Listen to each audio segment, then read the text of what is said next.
कोटि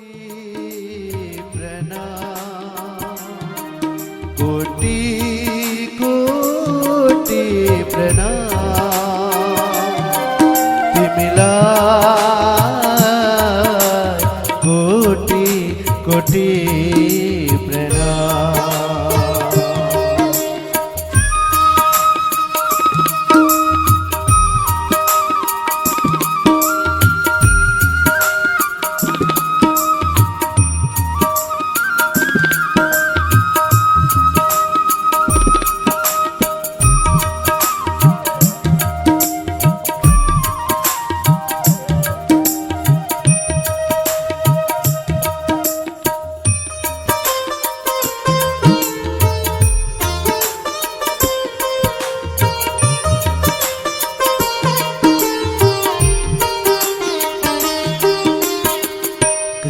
तिम्रो मुरलीको सुरमा शान्ति मुक्तिको आवाज हुन्छ।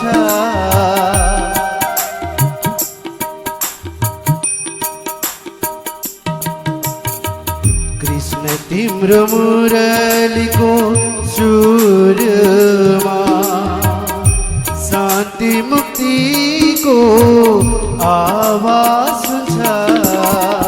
मान्छे मान्छेको सानो बीच दुख बन्धनको आवाज हुन्छ। तिमीलाई कोटि कोटि प्रणाम कोटि कोटि प्रणाम।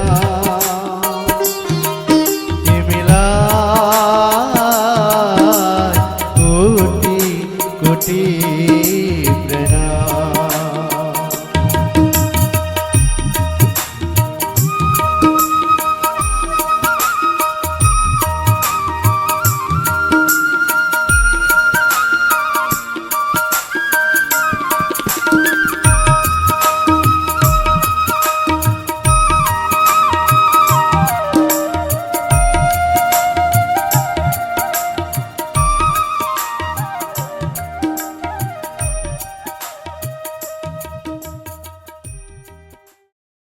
बंदो सतगुरु चरण को करु धनि प्रेम प्रणाम।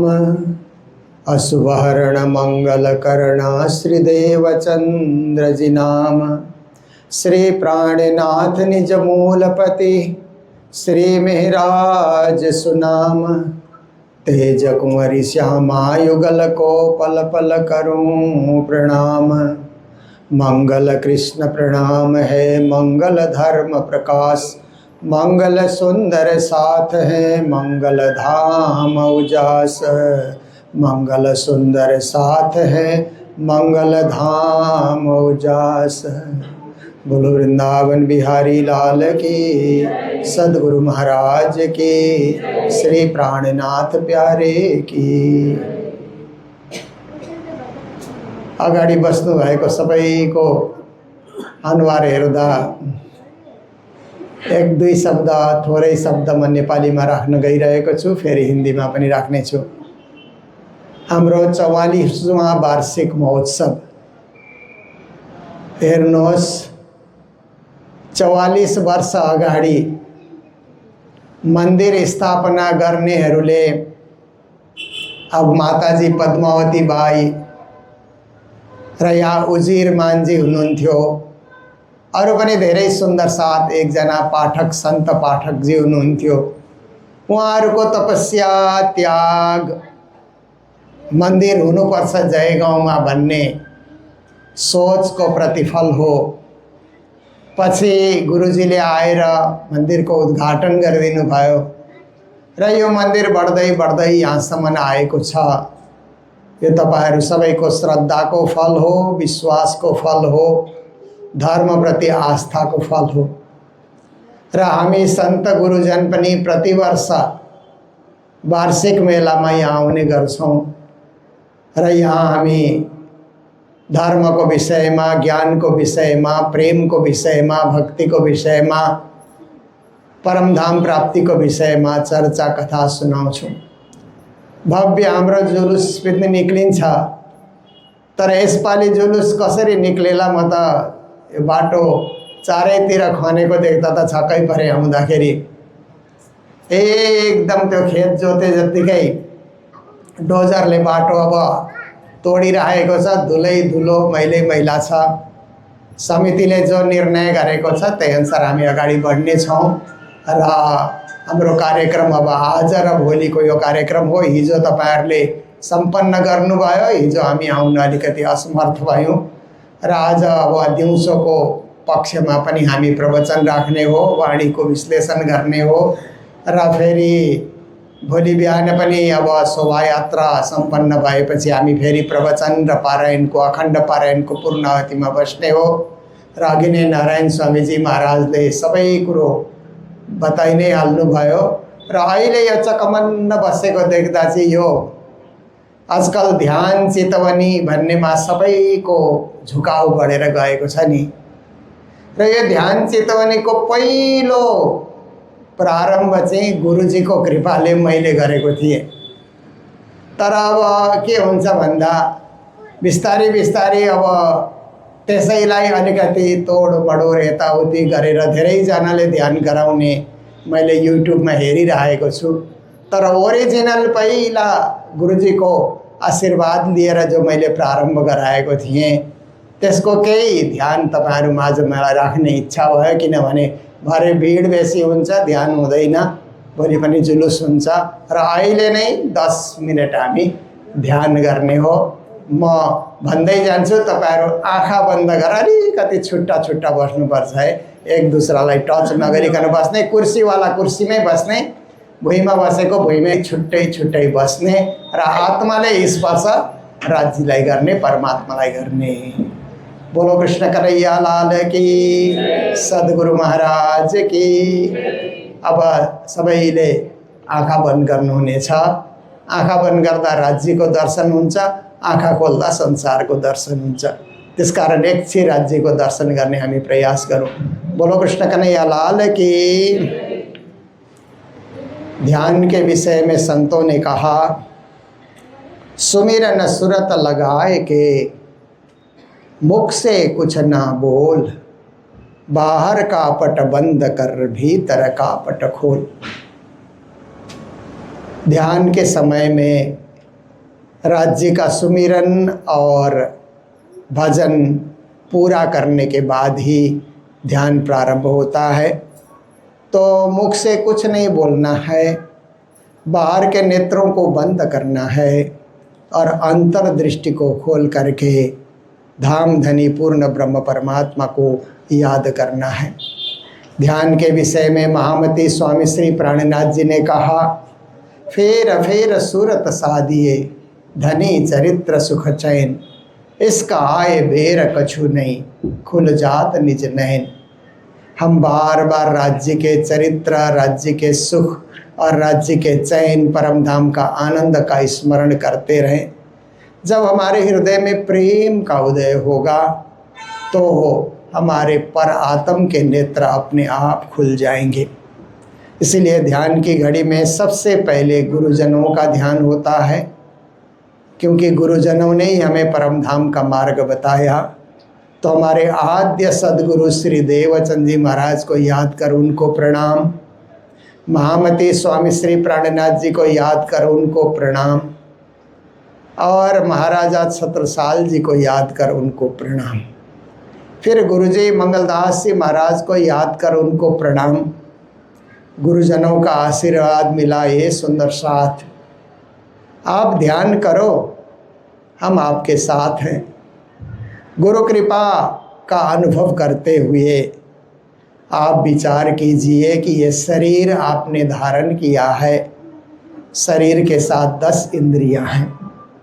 इंद्रियों के पीछे मन बैठा हुआ है, मन के पीछे बुद्धि, बुद्धि के पीछे छुप करके चित्त, चित्त के पीछे छुप करके विशुद्ध आत्मा बैठी हुई है। आत्मा के द्वारा ही परमात्मा का ध्यान हो सकता है। इसीलिए अपने आत्म स्वरूप को निहारिए और आत्मा स्वरूप को देखिए, आत्मा स्वरूप को जागृत कीजिए। फिर आप देखते हैं कि आपकी आत्मा तो सच्चिद आनंद का अंश है और ये आत्मा ही परमात्मा का ध्यान कर सकती है। तो अपने आत्मा स्वरूप को ध्यान के मार्ग से, विहंगम मार्ग से, हद पार बेहद है, बेहद पार अक्षर, अक्षर पार वतन है, जागिए इन घर।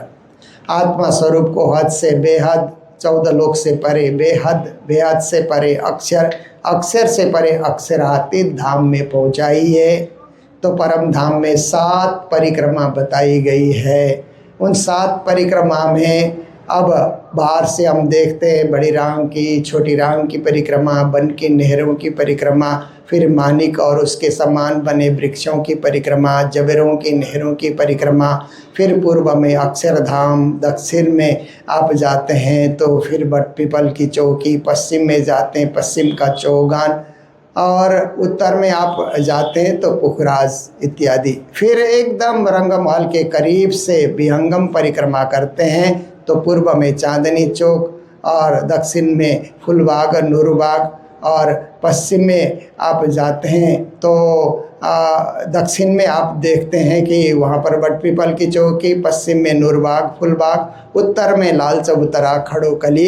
इतना आप 7 परिक्रमा विहंगम करके ऐसा सोचिए कि आप फिर जमुना के किनारे आप खड़े हो गए।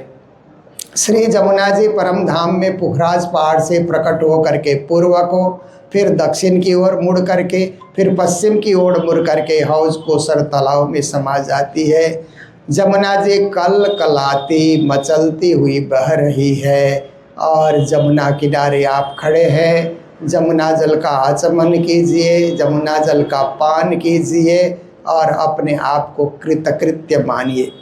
श्री जमुना के ऊपर 2 पुल बने हुए हैं और उन 2 पुलों में से आप देखिए, केल का पुल है, बट का पुल है। मानो बट के पुल से आप उस पार जा रहे हैं तो 7 घाट का नज़ारा आया। केल, लिबोई, अनार, अमृत, जाम्बू, नारंगी, बट, और उन 7 घाट के सामने 7 वन बने हुए हैं और 7 वन को भी आप अच्छी तरह देखिए, निहारिए। जात जात के फल वहाँ पर लटक रहे।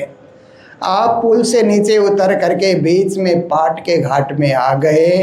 पाट घाट के देहुरी में जहाँ राम तकीजे राज, रतन जड़ित के महल में बालो कीजे रंग विलास। पाट घाट में ही राज्य और सखीगण मिल करके वहाँ पर झीलना की लीला करते हैं। उस क्षण को याद करके आगे बढ़िए। तो बीचों बीच में से, अमृत बन के बीचों बीच में से होकर के आप आगे बढ़ रहे हैं। जात जात के आम लटके हुए हैं, सुगंधी चारों ओर फैली हुई है। आगे चांदनी चौक में लंबा चौड़ा चौक है। उस चौक में आप पहुँचे तो राजश्यामा इसी चौक में से हो करके 25 पक्ष के परिभ्रमण में निकलते हैं और 25 पक्ष का परिभ्रमण करके इसी चौक में से रंगमहल में प्रवेश करते हैं। तो वहाँ पर 2 वृक्ष खड़े हैं, उत्तर की ओर लाल वृक्ष, दक्षिण की ओर हरा वृक्ष, और वहाँ एक भव्य महल नज़र आ रहा है। 201 पहल का महल नज़र आ रहा है। लाल लाल उसका वर्ण है। उस महल में प्रवेश करने के लिए, प्रथम भूम में प्रवेश करने के लिए नीचे से 100 सीढ़ी और 20 चाँदे हैं। आप आत्मस्वरूप है, इसलिए सीढ़ी चढ़ने में जरा भी थकान का अनुभव नहीं होगा। 1 सीढ़ी, 2 सीढ़ी, 3 सीढ़ी, 4 सीढ़ी, 5 सीढ़ी, चाँदा, इस क्रम से आप 100 सीढ़ी 20 चाँदे पार करके प्रथम भूम में पहुँचे और वहाँ भव्य दरवाज़ा चमचमा रहा है। दरवाजे में अनेक मणिमाणिक्य जुड़े हुए हैं। दरवाज़ा खुला है, मानो आपके स्वागत के लिए खोल दिया गया हो। अंदर प्रवेश कीजिए तो 28 थंब का चौक आता है और थंब भी ऐसे लगते हैं मानो सखियाँ खड़ी हो। जब श्री राजश्यामा वनों में विहार करके शाम की बेला में कृष्ण पक्ष में लौट करके आते हैं तो इसी 28 स्तंभ के चौक में इंद्रावती सखी और अमलावती सखी मिल करके राज्य की आरती उतारती हैं। उस आरती के क्षण को याद कीजिए। कंचन थाल चहु मुख देवला दीपक ज्योत प्रकाशी करे आरती जिया बर रानी आनंद अंग उलासी। फिर उसके बाद सामने थम्बों के हार है और गलियों की हार है, 4 चौरस हवेलियाँ हैं। उनको पार करके आप आगे बढ़े तो एक गोल हवेली नज़र आई, इसी को मूल मिलावा कहा जाता है। और चारों तरफ 64 थम्बुआ लगे हुए हैं और 3 सीढ़ी चढ़ने के बाद आप उस चबूतरे में प्रवेश कर सकते हैं। चारों ओर से 3-3 सीढ़ियाँ हैं, मानो पूर्व की दिशा से आप मूल मिलाव में प्रवेश कर रहे हैं। 1 सीढ़ी, 2 सीढ़ी, 3 सीढ़ी, मूल मिलाप में प्रवेश कर गए। ऊपर चंद्रमा टका हुआ है, नीचे गिलम बिछी हुई है और वहीं 12,000 ब्रह्म सृष्टि का पर आत्म स्वरूप खेल देखने के लिए स्तब्ध होकर के बैठा हुआ है। आपकी आत्मा पर आत्मा में समा गई, पर आत्मा सखी के रूप में खड़ी होकर के देखती है राज्य कहाँ है, राज्य कहाँ है। तो मध्य में कंचन रंग के सिंहासन में श्री राज श्यामा विराजमान हैं। श्री राज श्री ठकुरानी जी प्रथम भोग में विराजमान भये। तहाँ कंचन रंग को सिंहासन, तिनके 6 पाए 6 डाढ़े, एक एक डाढ़े में 10-10 रंग जबेरों की झलकत है। आप राज्य के बिल्कुल करीब पहुँच जाइए। श्री राज जी सिंहासन में विराजे हुए हैं और श्यामा महारानी बिल्कुल साथ में है। युगल स्वरूप है, किशोर स्वरूप है, गौर वर्ण है। राज्य वहाँ पर क्या है कि श्यामा महारानी के दोनों चरण नूर की चौकी के ऊपर विराजे हुए हैं। राज्य का बायां चरण नूर की चौकी पर है, दायां चरण घुटन के ऊपर रखा हुआ है। पर जैसे ही आप राज्य के करीब पहुँचे तो राज्य ने दायां चरण भी नूर की चौकी के ऊपर रखा। राज्य के युगल चरण में प्रणाम, श्यामा महारानी के युगल चरण में प्रणाम। राज श्यामा के चारों चरणों को बाहों में भर लीजिए, लिपट जाइए और इस दुखरूप खेल में भूलने के लिए पछताइए कि हे श्री राज श्यामा, आपके इन प्यारे चरणों से हम जुदा हो गए थे। माया के थपेड़े में, माया के उठा पटक में हम परेशान हो रहे थे। धन्य है धनी, धन्य है श्री राज, आपकी कृपा हुई, फिर से आपके चरणों के करीब हम पहुंच चुके हैं। राज्य अपना वरद हस्त उठाते हुए आपके सिर के ऊपर हाथ रख करके आपको पुचकारते हुए कह रहे हैं सुंदर साथ, हे सखी, खेल देखने के लिए मैंने ही आप सबको भेजा था। ब्रजरास और जागनी का खेल देखने के बाद परम धाम का अनुभव कर रहे हो। धन्य है, धन्य है, धन्य है। ये 25 पक्ष परम धाम तुम्हारा है। रमो, खेलो, कूदो, खाओ, पियो, बेरोक टोक। यहाँ ये परम धाम, यहाँ की वैभव और ऐश्वर्य सब कुछ तुम्हारे लिए। आप राज्य के उस सुंदर सिंहासन के एक परिक्रमा कीजिए। राज श्यामा जी सुंदर सा धाम धन श्री प्राणनाथ। दूसरी परिक्रमा कीजिए, राज श्यामा जी सुंदर सा धाम धन श्री प्राणनाथ। तीसरी परिक्रमा कीजिए, राज श्यामा जी सुंदर सा धाम धन श्री प्राणनाथ। सामने आइए और सामने आकर के विनय प्रार्थना कीजिए, अरस तुम्हारा मेरा दिल है, तुम आए करो आराम, सेज बिछाऊं रुच रुच के, यही तुम्हारो विश्राम। प्रथम लागू 2 चरण को, धनिये न छुड़ाइयो छिन, लाख तले लाल एड़िया, मेरे जीव के यही जीवन, मेरे जीव के यही जीवन। एक बार प्रेम से राज्य के निज नाम महामंत्र का जाप कीजिए। निज नाम श्री कृष्ण जय अनादि अवसरादि सोतो जय भय संवितन सिद्ध श्री श्यामा जी बर सत्य सदा के दातार बिनती एक जगल लगा मोना के विधान बानी मेरे पियो के न्यारी जो संसार निराकार के मार दे दिन बार बार मंगोत कंठा जी मेरे करना है विचार ये सब मट के ले मुझे इनको सारे इंसार में कई सत्सुख सुख में निर्णय करो निर्धार ये सुख देव ब्रह्मष्टि को तो मैं हूँ नार जब ये सुख में आओ तो छूट जाए निकाल आयु आनंद कन्नर को अक्षरात श्री राज जी के चरणों में प्रणाम, श्यामा महारानी को प्रणाम। राज श्यामा जी में सत्य चिद आनंद जो व्याप्त है, ध्यान के मार्ग से हमारे जीवन में उतर रहा है, ऐसा हम अनुभव करें। मेरे भीतर भी शांति, मेरे बाहर भी शांति, सर्वत्र शांति शांति है, ऐसा अनुभव करें। और अनुभव करते हुए फिर श्री राजश्यामा को प्रणाम करके ऐसे ही ध्यान प्रतिदिन आप अपने मंदिर में भी पूजा होने के बाद किया करेंगे तो राज्य के चरणों में होने का आपको अनुभव होगा। हम हक में हक, हम में हक का बिना सबक भाव, ऐसा अनुभव होगा। तो इन्हीं शब्दों के साथ एक धुन लगाते हुए ध्यान को विश्राम देते हैं।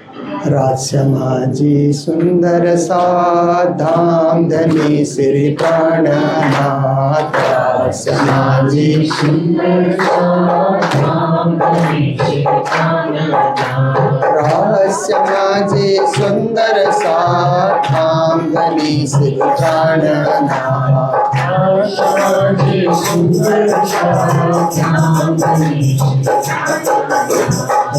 समाजी सुंदर सा धाम धनी श्री प्राणनाथ,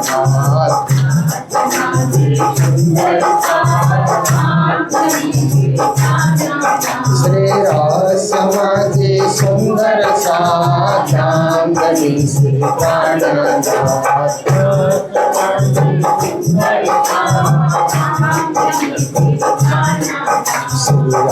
समाधि सुंदर सा धाम धनी श्री प्राणनाथ,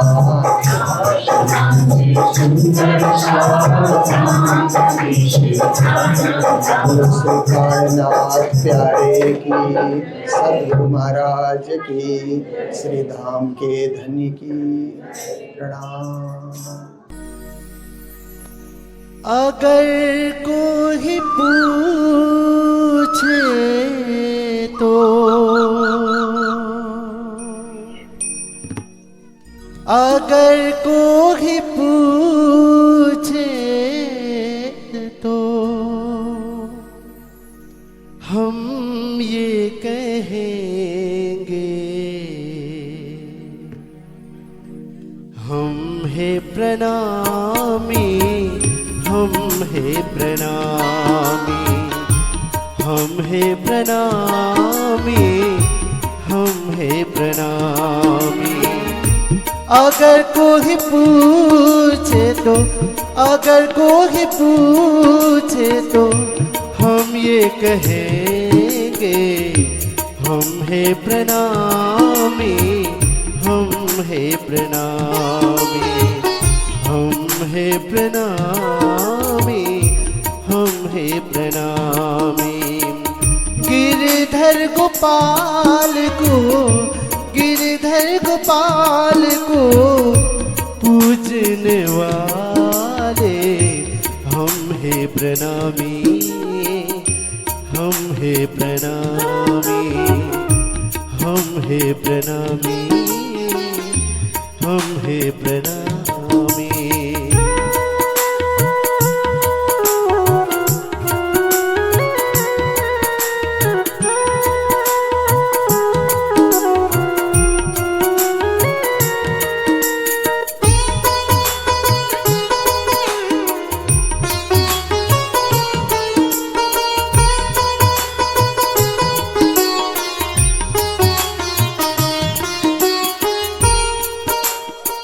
गुरु की कृपा से हमने मन को सत्य की राह पे पाया।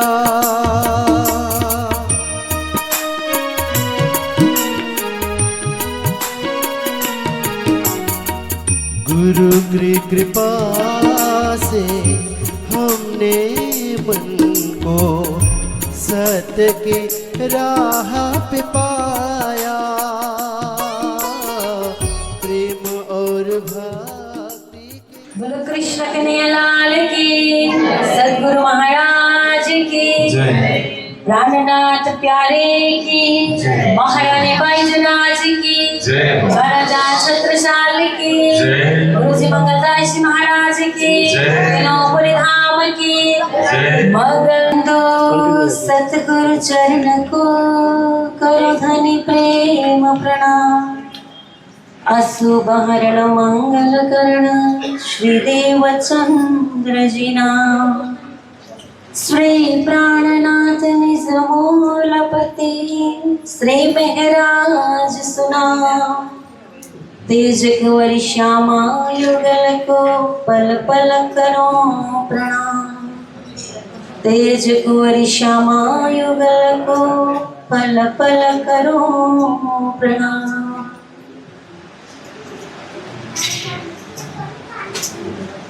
प्रातः स्मरणीय परम वंदनीय परम पूज्य गुरुदेव श्री 108 मंगलदास जी महाराज जी की श्री चरणों में प्रणाम करते हुए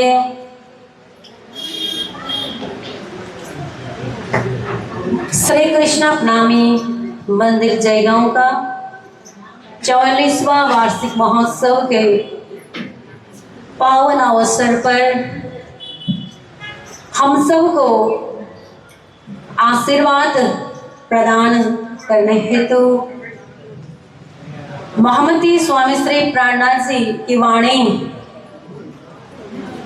को लेकर के जन जन में ये संदेश फैलाते आ रहे। ऐसे हमारे मंगलधाम कालिम्पोंग से पधारे हुए परम वंदनीय परम पूज्य गुरु जी श्री 108 मोहन प्रियाचार्य जी महाराज जी पीताम्बर पीठ पूज्य पीताम्बर पीठ धाम से पधारे हुए परमादरणीय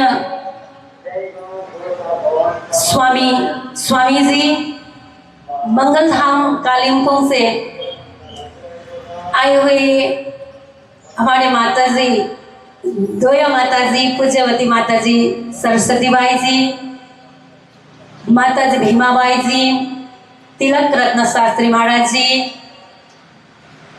संगीतज्ञ जन एवं यत्र तत्र सर्वत्र से पधारे हुए आप सभी सुंदर शाह जी, आप सभी के पवन चरण कमल में मेरा प्रेम प्रणाम प्रणाम। प्यारे सुंदर शाह जी, ऐसे तो मैं पूज्य गुरु जी महाराज के आदेशानुसार यहीं पर बैठ कर के सेवा कर रही हूँ। जो धनी ने प्रदान किया है सेवा मैं वो कर रही हूँ। ऐसे तो सुनना तो हम कहीं भी सत्संग कुछ भी होंगे हम और आप तो सदैव भेंट होते रहते हैं। फिर भी आज के दिन भी मेरे को कुछ दो शब्द बोलने का अवसर मुझे प्रदान किया। तो कोई भी कार्यक्रम कहीं भी कोई भी विषय को लेकर के कहीं पर जो कार्यक्रम के आयोजन होते हैं तो यहाँ जो कार्यक्रम में अपने गांव में हो या कहीं अन्यत्र जगह में हो, यहाँ पहुंचना, वो कार्यक्रम में जाकर के संत गुरुजनों के आशीर्वाद प्राप्त करना, वाणी चर्चा श्रवण कर पाना और सद्वचन श्रवण करते हुए वह प्रेम के लीला को श्रवण कर पाना, यह एक धनी की कृपा है और हुक्म से होता है। सतगुरु मंगलदास जी महाराज जी कहते हैं कि हे सुंदर शाह जी, आप सब राज्य के हुक्म तो कहते हो, क्या कभी अपने आप को राज्य के हुक्म माने हो क्या? है ना? जो राज्य के हुक्म से ही, राज्य के हुक्म अगर ना हो, धनी के हुक्म ना हो तो एक पत्ता तक नहीं मिलता है, ये हम सब जानते हैं। धनी की कृपा और धनी के हुक्म ना हो तो एक पत्ता तक नहीं हिलता है। तो कुछ भी हमारे जीवन में घटित घटना, कुछ भी जन्म से मृत्यु पर्यंत ही कुछ भी घटना घटित होना हो तो सब धनी की आज्ञा से ही होनी है, धनी की कृपा से ही होनी है, धनी की मेहर से ही होनी है। और धनी के हुक्म के बिना कुछ होता ही नहीं है। तो धनी के हुक्म, जो हुक्म से सब कुछ होता है, तो फिर हुक्म सबसे बड़ी बात हुई ना सुंदर शाह जी। तो ये हुक्म के बिना कुछ हो ही नहीं सकता। तो फिर हुक्म किनके हाथ में है? हुक्म किनके हाथ में है? हुक्म मेहर के हाथ में, जोश मेहर के अंदर, इश्क आवे मेहर से बेशक इलम तीन संग। देखिए हुक्म भी किन के अंतर्गत है सुंदर शाह जी? मेहर। और सबसे बड़ी बात है धनी की मेहर को प्राप्त करना। और धनी की मेहर ना हो तो सुंदर शाह जी हमें अपने जो संबंध है ना, वो संबंध हमें स्मरण नहीं होता है। जो धाम से हम यहाँ खेल देखने के लिए सब सुंदर शाह जी यहाँ ब्रह्मात्माएं अवतरित हुई, तो ब्रह्मा आत्माएं यहाँ अवतरित हुई, यहाँ आकर के अक्षर ब्रह्म के द्वारा निर्मित खेल में सब कोई भूल बैठे हैं। धनी ने जो पहले ही कहे है ना ऊपर में परमधाम में कि तुम भूलोगे भूलोगे भूलोगे, तो धनी ने तो पहले हमको बताया कि हम भूलेंगे भूलेंगे, तो फिर हमारा तो इधर क्या है और भूलेंगे, ये बात कहीं ना कहीं नजर आती है। लेकिन ऐसा तो हमें करना नहीं है ना सुंदर शाह जी। तो यहाँ आकर के हम क्या कर रहे हैं, वो अपने आत्मा के जो संबंध है वो प्रतिस्पक्ष परमधाम के अंतर्गत धनी के साथ में हम किस तरह के लीला करते थे, अष्टप्रहर की जो लीला होती है धाम में वो किस तरह का है, ये सब हम यहाँ आकर के क्या हुए हैं, भूल बैठे हैं, विस्मृति आई है। तो हमको यह करनी क्या है, धनी की मेहर से ही हमको फिर सद्गुरु महाराज की कृपा, सद्गुरु महाराज ने जो दया करी वो वही माध्यम से हमें पुनः को दिव्य धाम की महिमा को हम सुन पाए, हम जान पाए, ये धनी की मेहर है। और धनी की मेहर जब जिसके ऊपर होते हैं, धनी जब कृपा वर्षाते हैं, जब धनी की कृपा हो सुंदर शाह जी, तब सब क्या छूटते हैं, ये संसार में रहते हुए भी, संसारी कार्यों को करते हुए भी अपने अंतर कनेक्शन, इनर कनेक्शन हमें कहाँ बनाए रखनी है, धनी के चरणों में बनाए रखनी है।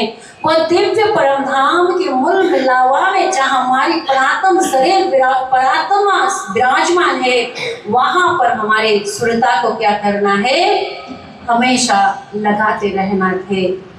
और धनी की मेहर, गुण बोले मेहर बोले, गुण धनी के याद कर पकड़ पीऊ के पाए, सूखे बैठ सुखपाल में वतन देश पहुंचाए।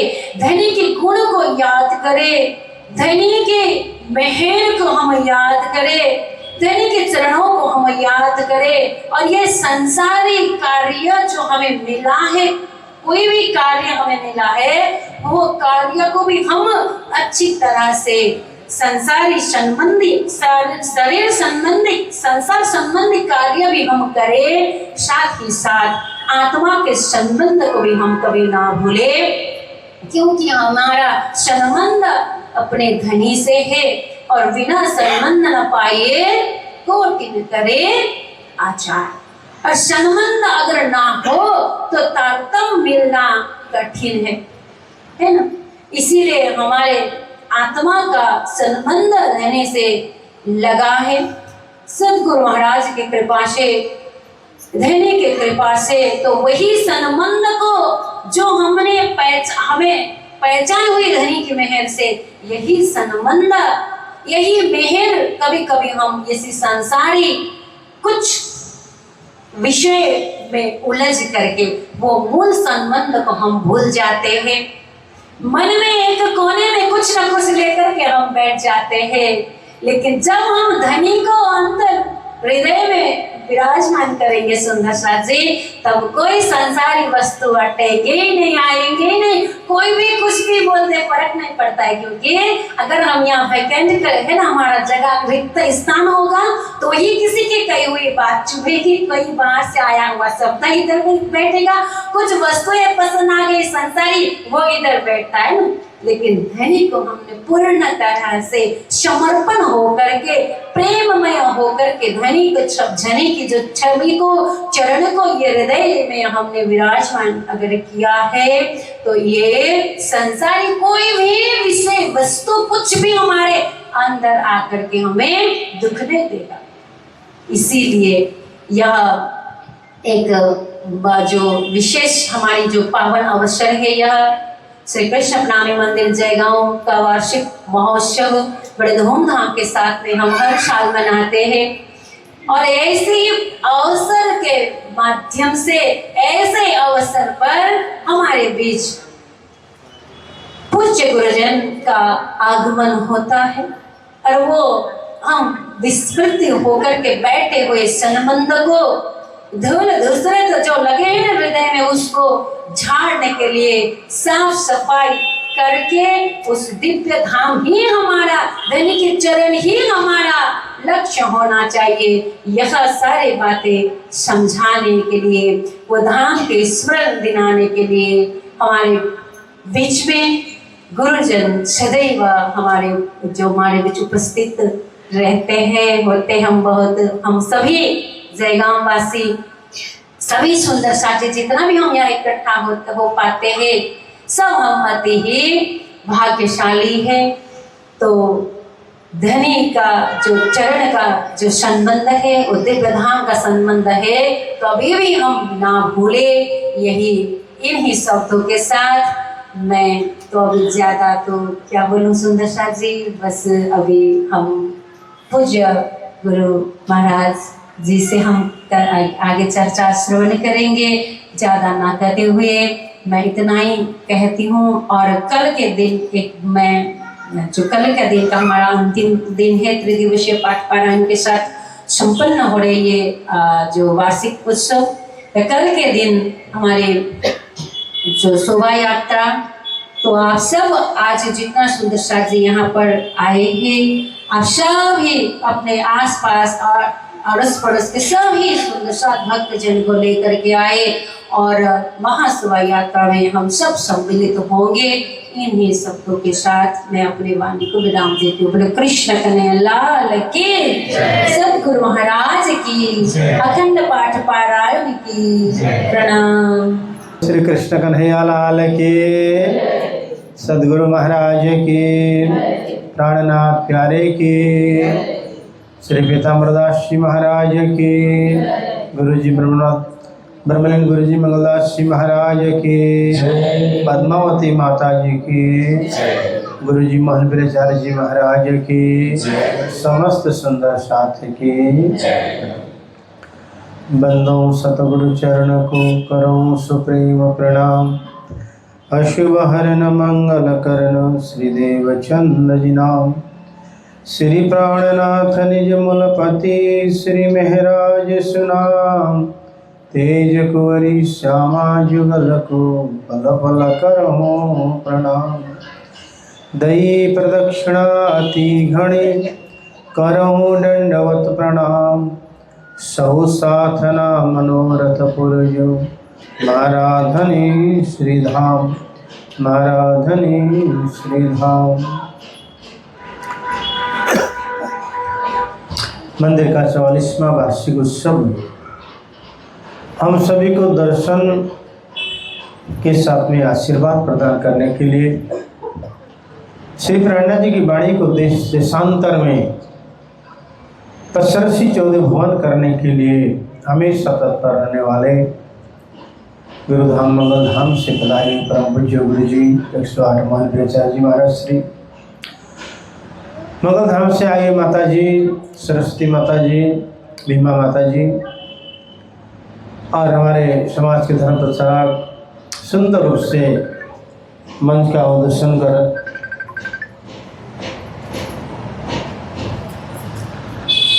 मंच का संचालन कर रहे हैं तिलक रत्न जी महाराज। मैं कार्यक्रम रखो, बाद में करना।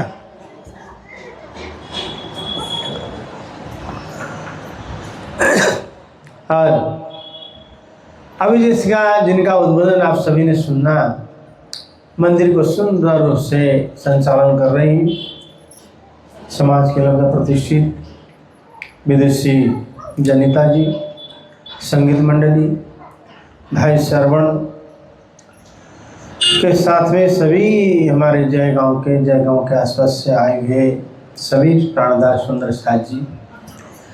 आप लोग हैं तो हम लोगों की शोभा है, आप लोग हैं तो मंदिर की शोभा है, आप लोग हैं तो दो शब्द हम लोग बोल सकते हैं, नहीं तो किसको सुनाएंगे। इसलिए सभी सुंदर साथ को प्रणाम करते हुए मैं एक चौपाई के ऊपर विचार करना चाहता हूँ।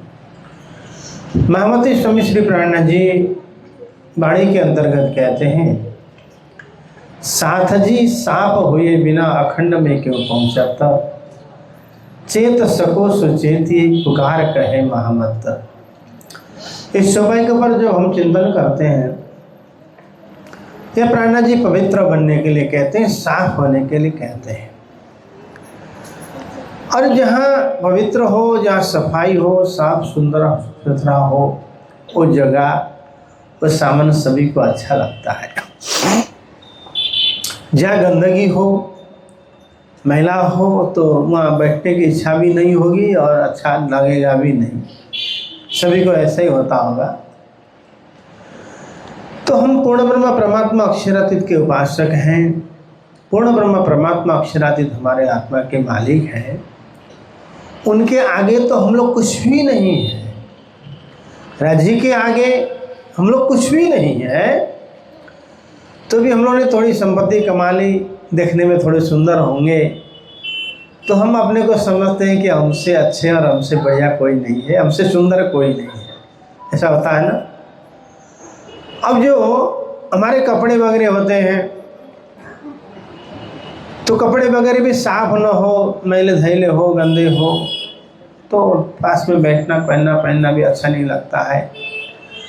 अब पहनते पहनते कपड़े गंदे हो जाते हैं तो हम घीस करके, ब्रश लगा करके, पहले तो मशीन में धोएंगे, हाथ से धोएंगे, नहीं या तो ब्रश लगाएंगे, वो आला वगैरह क्या क्या करके, जब तक उसमें गंदगी होगी तब तक घीसते रहेंगे। ये भी हम करते हैं ना।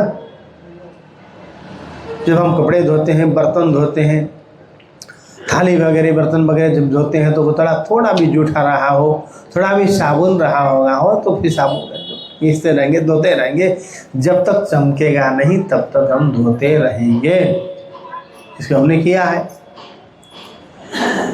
अब देखिए कि हम एक साधारण इंसान हैं, साधारण मनुष्य हैं, तो हमें सफाई पसंद है, गंदगी पसंद नहीं है। तो इसी प्रकार से देखें तो क्या राजीव को गंदगी पसंद होगा? बिल्कुल पसंद नहीं है।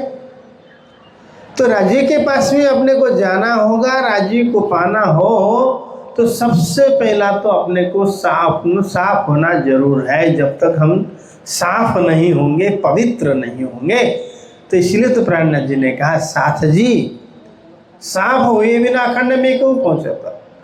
जब तक हम पवित्र नहीं बनेंगे, जब तक हमारे अंदर में गंदगी चली नहीं जाएगी, तब तक क्या है कि हमें प्रयत्न करते ही रहना पड़ेगा। जैसे हम बीमार होते हैं, डॉक्टर के पास में होते हैं, हॉस्पिटल में एडमिट होते हैं, तो जब डॉक्टर तब आपको छुट्टी नहीं देगा, आपकी बीमारी पूर्ण रूप से आप ठीक न हो और थोड़ी बहुत भी जम्स वगैरह भी होंगे, तो बोले अभी जो आपको जाना नहीं है। अभी हमारे आसाम के एक सुंदर साथ का अहमदाबाद में, गुजरात अहमदाबाद में जो है सिविल हॉस्पिटल में ऑपरेशन हुआ कैंसर का। वो काफ़ी फैल चुका था, तो गर्भाशय का कैंसर था। तो डॉक्टर ने ऑपरेशन तो कर दिया, तो करने के बाद में उसने क्या लिखा कि अब जो हम कहाँ ऑपरेशन करें, फैल चुका है, अब एक ऑपरेशन तो कर दिया, लेकिन अब जो ऑपरेशन करने का जगह नहीं, फैल चुका है। कहने का मतलब कि ऑपरेशन करके भी कुछ नहीं हुआ ना, मन के शांति के लिए तो कर दिया, तो ठीक नहीं होगा। तो डॉक्टर को बोला, तो हमें तो छुट्टी दे दीजिए, हम चले जाएंगे। तो बोलते हैं कि हम छुट्टी भी नहीं दे सकते हैं, आप ठीक नहीं हो। अरे आप ठीक हो भी ना जाओगे तो फिर जो है कि होना वही है, इसलिए हम नहीं दे सकते हैं। तो डॉक्टर भी जब पूर्ण रूप से ठीक नहीं होंगे तो हॉस्पिटल से आपको छुट्टी नहीं देंगे। पूर्ण रूप से ठीक होना जरूर है। तो इसी प्रकार से उस अक्षरातीत के पास में पहुंचने के लिए सबसे पहला तो जो है हमें पवित्र साफ होना चाहिए, और इतना साफ होना चाहिए पारदर्शी। जैसे हम घी वगैरह गर्म करते हैं, भोजन बनते, किचन वगैरह साफ करते हैं, कपड़े वगैरह धोते हैं, आप सब जानते हैं। अभी कार्यक्रम है, मंदिर को आपने चमका दिया है, जयपुर मंदिर, जयगांव मंदिर, कहीं धूल नाम का चीज़ नहीं है, हाँ, कहीं भी बहुत बढ़िया बनाया है, इतना सुंदर सजाया है। तो 3 दिन के आपने कार्यक्रम के लिए, वार्षिक उत्सव के लिए मंदिर को बाहर से अंदर से रूम वगैरह सब चकाचक कर दिया है।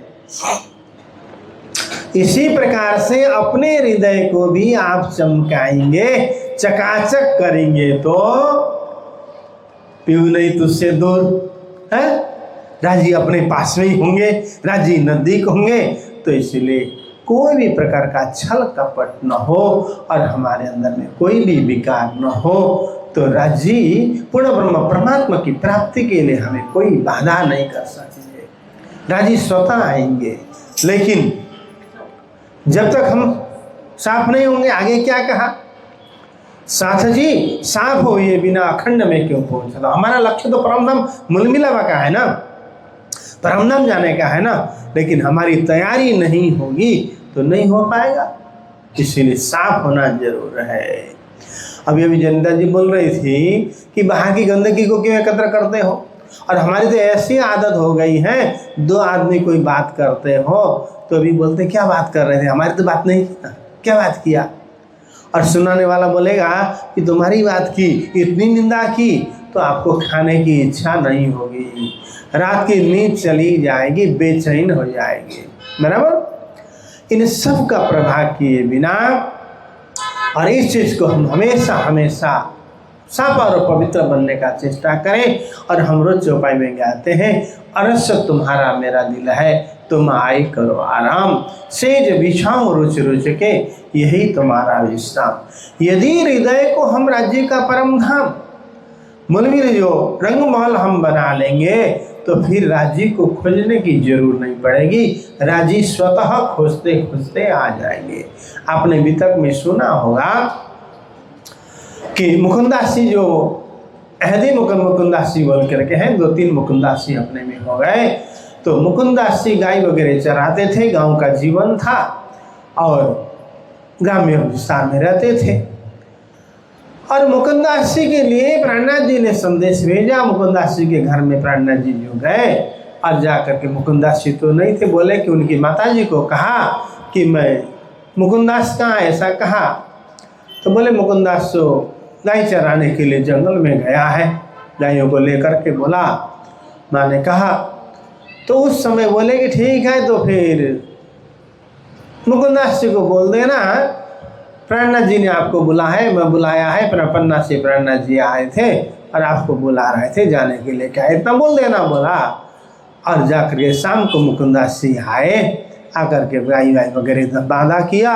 उसके बाद में फिर बोले कि कोई प्राणनाथ जी बुलाए थे और प्राणनाथ जी ने बुलाया है, पन्ना जाना ऐसा बोले थे, बोल करके बोल दी माने।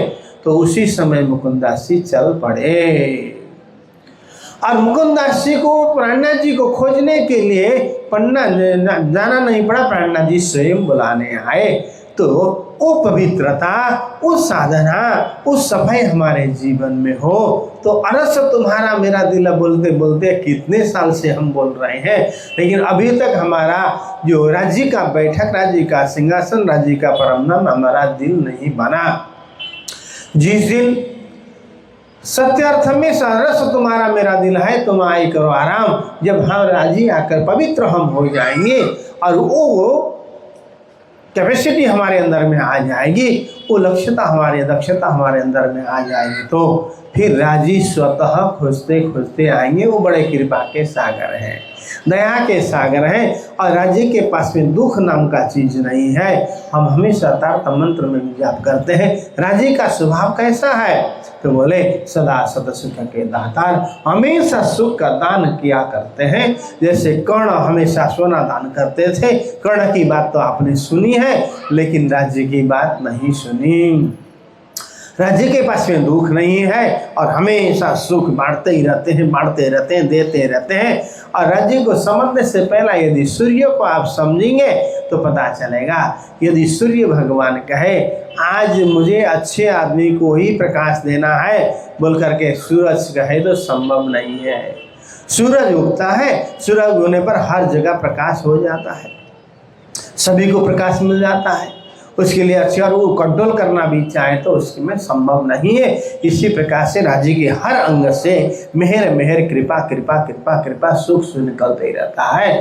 तो ऐसे परम कृपालु पूर्ण ब्रह्म परमात्मा अक्षरातीत को हमारे आत्मा के मालिक हैं, हम उनके अर्धांगना सुंदर साथ हैं।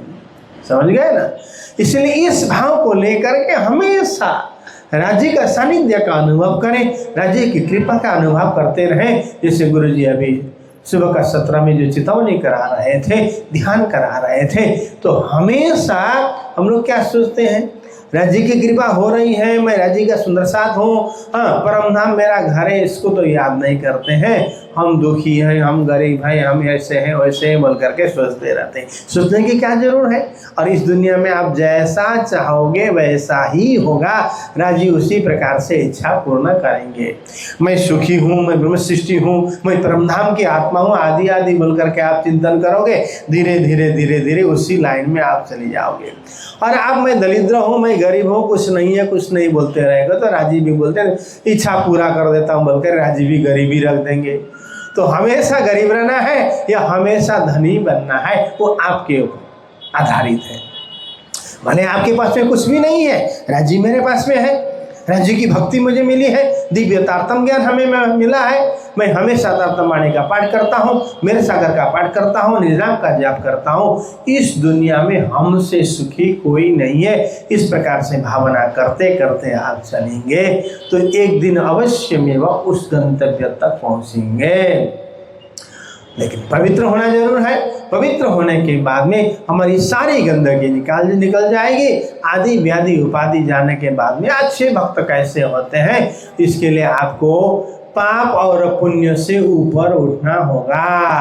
आज हमारी स्थिति क्या है? हम अच्छा करेंगे तो पुण्य मिलेगा, खराब करेंगे तो पाप लाएगा, ऐसा सोच रहे हैं। और जिस दिन आप पाप पुण्य से ऊपर, पाप भी ठीक है पुण्य भी ठीक है, जिसको जो करना हो करे, हम तो परमात्मा के हैं, हम तो राज्य के हैं, हम राज्य के अंगना है बोल करके इस सबसे ऊपर उड़ जाएंगे तो उस समय आपको क्या होगा? गीता जी के कहे अनुसार शुभाशुभम परित्यागी भक्ति मान्य प्रियो नरा, सुख को भी छोड़ना होगा और अशुभ को भी छोड़ना होगा। ये दोनों को छोड़ करके जब आप ऊपर उठ जाओगे तो क्या है, लाखों का फायदा हुआ तो भी आपको कोई चिंता नहीं है, लाखों को नुकसान हुआ तो भी कोई तकलीफ नहीं होगी, कोई बात नहीं, होते ही रहता है बन करके होगा। लेकिन जब तक आप सुखी में खुश और दुखी में दुखी हो जाएंगे तो फिर जो है बैलेंस नहीं बनेगा। बैलेंस को बनाना होगा और प्रार्थना करते रहिए, भावना को उदात्त भावना रख करके, विशाल हृदय रख करके हमेशा आनंद में। जो भाई तो हम बोलते हैं सदा आनंद मंगल में रहिए, सदा आनंद मंगल में रहिए, लेकिन जीभ से ही बोलते हैं, जीभ से नीचे जाता नहीं है। जिस दिन सदा आनंद मंगल में रहिए, सदा आनंद मंगल में रहिए, सदा आनंद मंगल में आप रहने सीख गए तो आपको कभी भी तकलीफ नहीं होगी, हमेशा आनंद आनंद आनंद होगा। गाते तो हैं हम, सदा आनंद मंगल में रहिए, सदा आनंद मंगल में रहिए, सदा आनंद मंगल में रहिए, सदा आनंद मंगल में रहिए। महाप्रसाद और चरणामृत, महाप्रसाद और चरणामृत, ये सुख साथ में पाइए, भला ये सुख साथ में पाइए। वो आनंद मंगल में जिस दिन हम पहुँचेंगे तो सच्चे अर्थ में सुंदर साथ और ब्रह्म सृष्टि बनेंगे। इन्हीं शब्दों के साथ में मैं मेरे प्रवचन को विराम देता हूँ। एक बार जयकारा के साथ में बोलो श्री कृष्ण कन्हैया लाल की, सदगुरु महाराज की, प्राणनाथ प्यारे की, प्रणाम प्रणाम।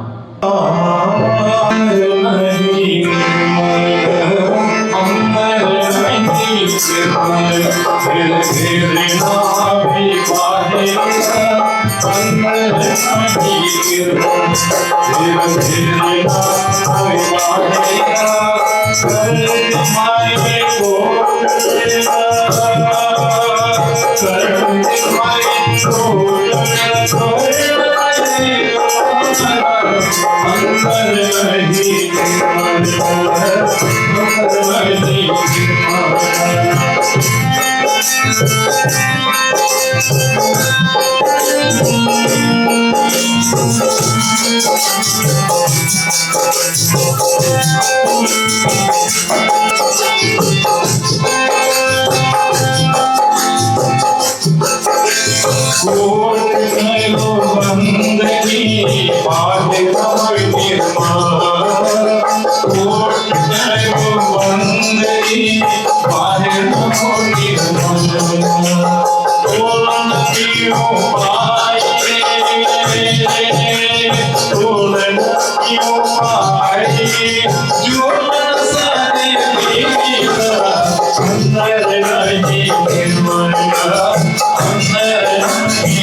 पीरों के अपने पीरों के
श्री परमात्मने नमः। श्री गुरु चरण कमलेभ्यो नमः। निजानन्दस्य कृष्णस्य प्राणनाथस्य वै ध्रुवं चरित्रं पावनमेतद् यच्च लोके सुदुर्लभं पठनात् श्रवणाच्चैव प्रेम भक्त्या समर्चनात् लभते चेप्सितं लोके अन्ते च पदमाव्ययम्।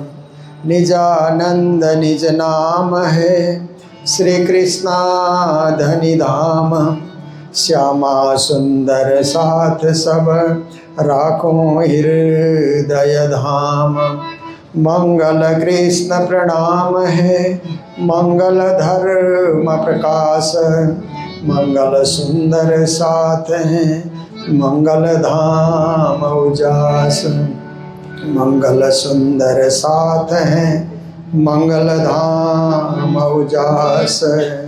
बोलो वृंदावन बिहारी लाल की, सदगुरु महाराज की, श्री प्राणनाथ प्यारे की, महारानी बाईजुराज की, महाराजा छत्रसाल की, गुरुजी मंगलदास महाराज की, श्री कृष्ण प्रणामी धर्म की, तीनों पुरी धाम की, सर्व सुंदर साथ की।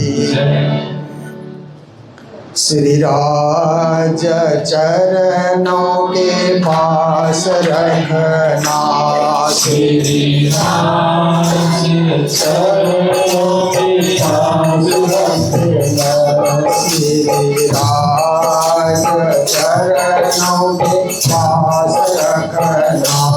श्री राज चरणों के पास रखना। मेरे गुण सारे माफ करना। श्री राज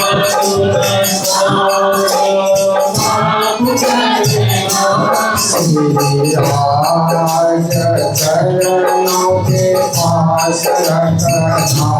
श्री राज चरणों के पास रखना। धनी धाम चरणों के पास रखना।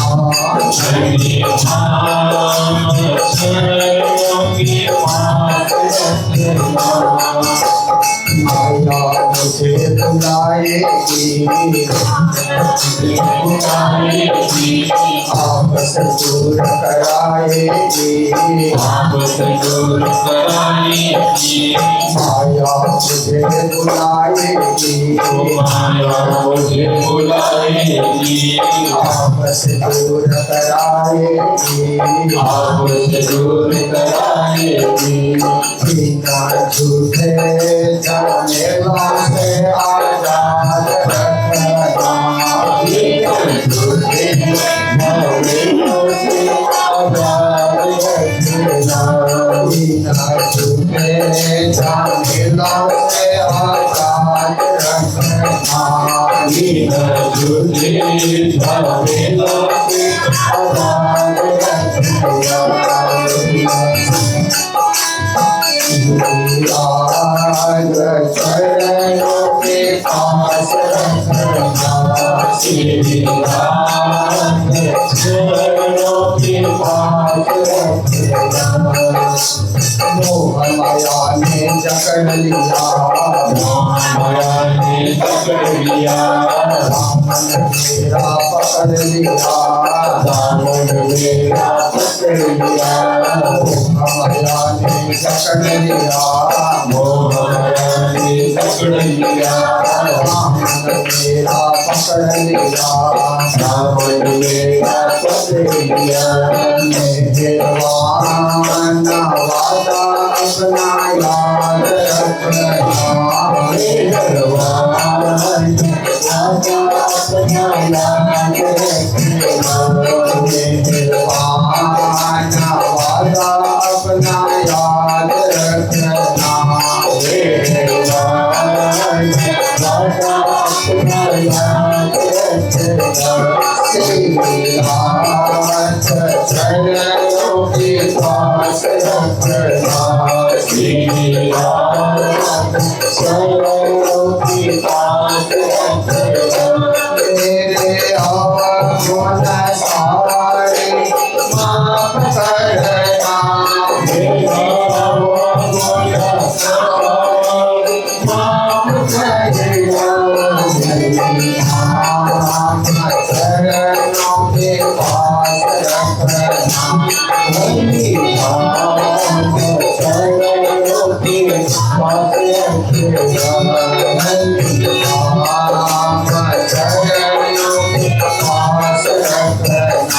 चरणों के पास रखना चरणों के पास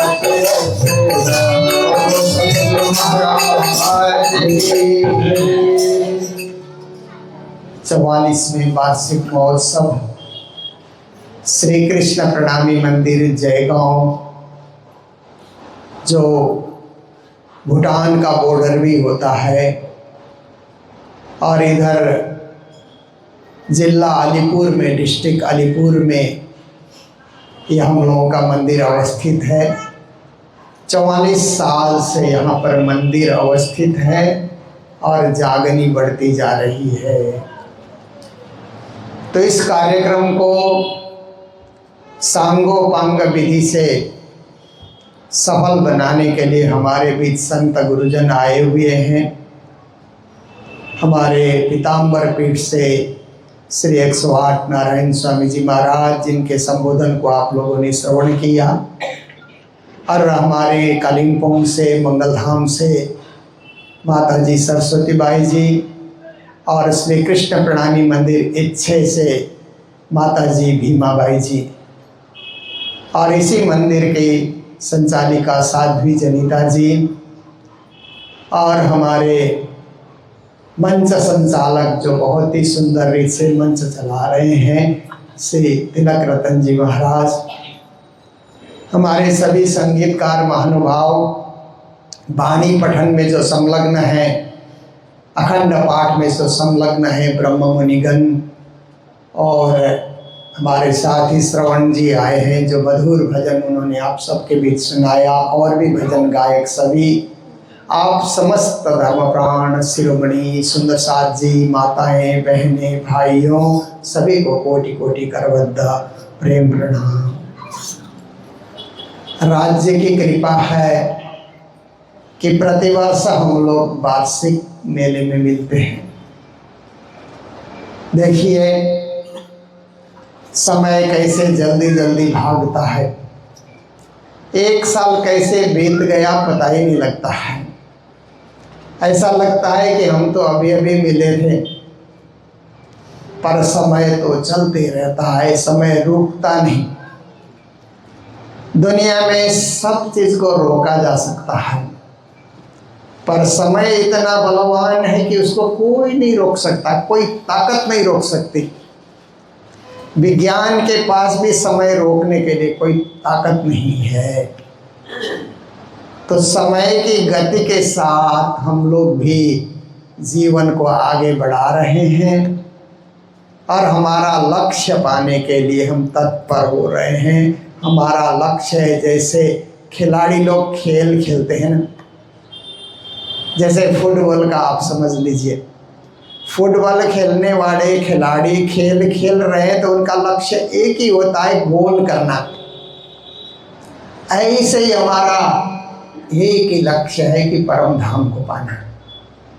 हम भजन गा रहे हैं, पूजा कर रहे हैं, पाठ कर रहे हैं, जप कर रहे हैं, ध्यान कर रहे हैं, सुंदर साथ के साथ प्रणाम प्रणाम करके मिल रहे हैं। जो भी मेले में आ रहे हैं, जो भी हम जीवन में क्रियाकलाप कर रहे हैं, इन सब का फल है कि अंत तो गत्वा हमें परम धाम की प्राप्ति हो जाए, राज्य के चरणारविंद की प्राप्ति हो जाए। देखिए खेल खेलने वाले जो खिलाड़ी होते हैं ना, कितना प्रैक्टिस करते हैं ना, एक गोल करने के लिए कितना प्रैक्टिस करते हैं। उस फुटबॉल के साथ खेलते रहेंगे, क्रिकेट के साथ खेलते रहेंगे, और भी खेलों के साथ प्रैक्टिस करते करते करते जब मैच में चले जाते हैं और फाइनल में पहुंच जाते हैं, और फाइनल में उन्होंने गोल कर दिया, विजयी हो गए, कितना बड़ा नाम होता है। ऐसे ही हम भी फाइनल में पहुंचे, तब तक हमारी तैयारी पूरी हो। यूं तैयारी कीजिए, आगू करनी है दौड़। प्राणीनाथ जी कहते हैं कि सुंदर सा तैयारी आप कीजिए। कोई भी काम प्रारंभ होता है तो तैयारी तो होती है ना। जैसे मंदिर का वार्षिक मेला आता है तो पहले तो मंदिर की सफाई देखी जाती है ना। वार्षिक मेले में सब सुंदर साथ आएंगे, गुरुजन आएंगे, तो मंदिर साफ सुथरा होना चाहिए। हर कोने में झाड़ू लगाएंगे, हर रूम में झाड़ू लगाएंगे। कहीं मकड़ी की जाली हो उसको उतार देंगे। कुछ भी है, कहीं गंदगी रहने हम नहीं देते हैं, क्योंकि ये वार्षिक मेला है ना। जैसे दिवाली के समय में व्यापारी लोग कैसे दुकान की साफ सफाई करते हैं ना, लक्ष्मी जी आ रही है, लक्ष्मी जी आ रही है, इसलिए कोई गंदगी हो तो लक्ष्मी जी को पसंद नहीं आएगा, वो देख करके लौट जाएगी। इसलिए इतना साफ हो, इतना स्वच्छ हो, इतना पावन हो कि लक्ष्मी जी का भी मन करे कि इस दुकान में बैठे रहें। ऐसे ही हम भी सोचते हैं कि श्री राज पूर्ण ब्रह्म परमात्मा हमारे दिल में बैठे रहें, इसलिए हमारे मंदिर में बैठे रहें। इसके लिए मंदिर के कोने कोने की हम लोग साफ सफाई करते हैं, फिर सजाते हैं फूलों से। देखिए आजकल तो सजाने के लिए सुविधा हो गई ना, आर्टिफिशियल फूल आ गए अब, तो कैसे भी आप सजाओ, सजना चाहिए, क्योंकि दिल में भाव है तो ही तो कोई चीज़ सजता है ना। दिल में भाव नहीं हो तो शरीर भी नहीं सजता है। देखिए कुछ लोग सुबह उठ करके नहा धो करके अच्छे कपड़े पहन करके अपने आप को सजा करके दिन भर ठीक ठाक रहते हैं ना। कुछ लोग सजते ही नहीं, पुराने कपड़े, मैले कपड़े, गंदे कपड़े, उसी में दिन भर निकल जाता है। उनको सजना ही नहीं है, सजने की इच्छा ही नहीं है, सजने के लिए विचार ही नहीं आता है कि सजना भी चाहिए, उनको ज्ञान भी नहीं होगा। पर सजे हुए लोग अच्छे लगते हैं, और जो सजे हुए नहीं हैं उनके पास बड़ी देर तक बैठा नहीं जा सकता है। जो नहाए भी नहीं, कपड़े भी साफ नहीं किया, गंदगी में रहते हैं, ऐसे लोगों के साथ खान पान भी गंदा है, वहाँ हम बैठ नहीं सकते।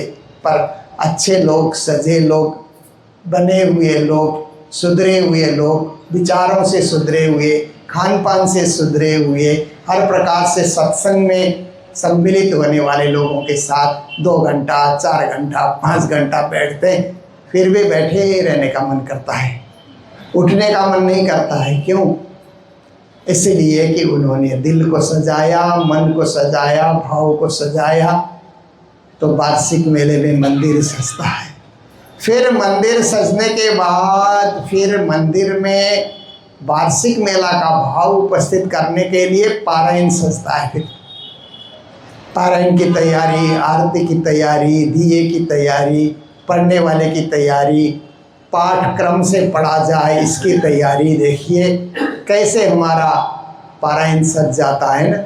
राज्य का पाठ, राज्य का आदेश, राज्य का उपदेश पढ़ते रहना, निरंतर पढ़ते रहना। हम लोग अखंड पाठ क्यों करते हैं? अखंड पाठ 3 दिन का होता है, 3 दिन में पूरा होता है, पर 2.5 दिन में भी हो जाता है कभी कभी। तो अखंड पाठ पढ़ने का अर्थ है 3 दिन का पाठ है, क्योंकि हम सत्य चिद आनंद 3 चीज को छोड़ करके आए संसार में। इसलिए उस सत्य चिद आनंद को फिर से पाने के लिए हम प्रयास कर रहे हैं। पर सत्य चिद आनंद पाने का प्रयास हम कभी कभी क्या करते हैं कि व्यापार में कर रहे हैं, बिजनेस में कर रहे हैं, नौकरी में कर रहे हैं, और क्षेत्र में सच्चिद आनंद को पाने का प्रयास करते हैं। पर महामती प्राणनाथ जी ने कहा कि सच्चिद आनंद को पाना है तो वाणी पढ़ने का प्रयास करो, पारायण पढ़ो, तो इसमें सच्चिद आनंद आपको प्राप्त होगा। इसका स्रोत ही पारायण है, क्योंकि हमको पानी चाहिए तो पानी का स्रोत हम ढूंढते हैं ना। कहाँ से पानी हमको मिलेगा? कोई कुआं हो, झरना हो, कहीं भी वो पानी हमको मिले, उसका सोर्स हम ढूंढते हैं। इसी प्रकार से भोजन हमको चाहिए तो अन्न कहाँ मिलता है, राशन के दुकान कहाँ पर है, उसके हम तलाश करते हैं, सोर्स हम लोग ढूंढते हैं, राशन लेकर के आते हैं, भोजन बनाते हैं तो पेट भर जाता है। हर चीज़ का सोर्स होता है। हमको मनोरंजन चाहिए तो भी हम सोर्स ढूंढते हैं। तो पहले मनोरंजन का सोर्स क्या होता था? सिनेमाघर। तो आपने देखा होगा आज से 40 साल पहले का समय आप देखिए तो सिनेमा घर में कैसे भीड़ लगती थी ना। लोग टिकट लेने के लिए, सिनेमा देखने के लिए भीड़ लगाए रहते थे। धीरे धीरे वो भीड़ कम हो गई। अब कोई सिनेमा घर में भीड़ अब दिखती नहीं है। अब तो बड़े बड़े मॉल बने हुए हैं, एक ही जगह पे 5-5 सिनेमा दिखा रहे हैं, फिर भी वहाँ भीड़ नहीं होती है। क्यों भीड़ घटी सिनेमा हॉल की? वे तो मनोरंजन का साधन था। क्यों भीड़ घटी? इसलिए कि लोगों के घर घर में टीवी आने से, घर घर में टीवी लगा हुआ है, वहीं सिनेमा देख लेते हैं। कौन सिनेमा घर में जाएगा, खड़ा होगा, समय बिगाड़ेगा। घर में ही अपने सिटिंग रूम में टीवी लगाओ और सिनेमा देखते रहो, मनोरंजन करते रहो।